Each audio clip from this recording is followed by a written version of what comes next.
Hi, my name is Angie Medlin, and I am a 29-year-old English professor from sunny Southern California with a few poetry publications under my belt while I work on my two debut novels, one being a romantasy novel, the other being a zombie apocalypse novel.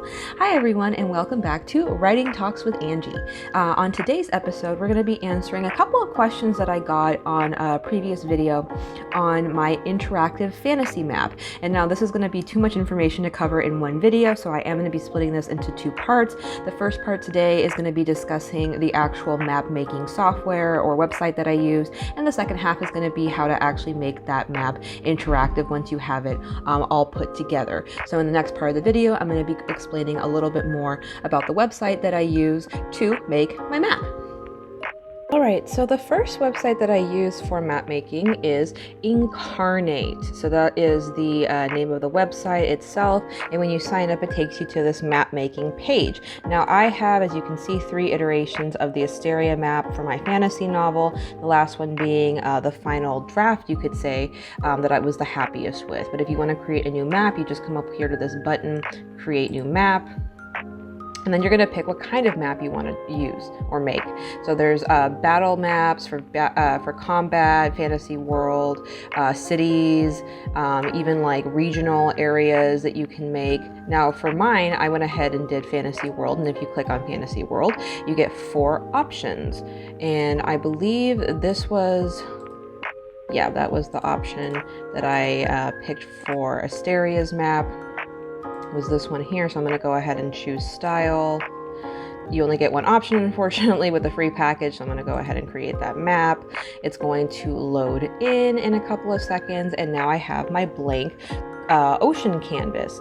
And over on the left hand side is where all the buttons are. You have your move object tool, you have brush size, brush tool, stamps, text, and some other options that you really can't use unless you have the paid version, unfortunately. But you still get a lot of really cool options, and I'm actually going to come over here to the brush tool and use the preset that they have and create a little landmass. And we're going to use this landmass in the next part of the video when I explain how to make it interactive. But in order to save this information, I'm going to come over here the left hand side again. I'm going to go ahead and save my map as new map. It's going to take a second to go ahead and do that. And then once my map is saved and I know that it is safe on the website, I'm going to come back over here and I'm going to come down to export as image. That's what my map looks like right now. And I'm going to go ahead and export that image. And it is saved on my computer now. So I can go ahead and start on the next part, which is making the map interactive.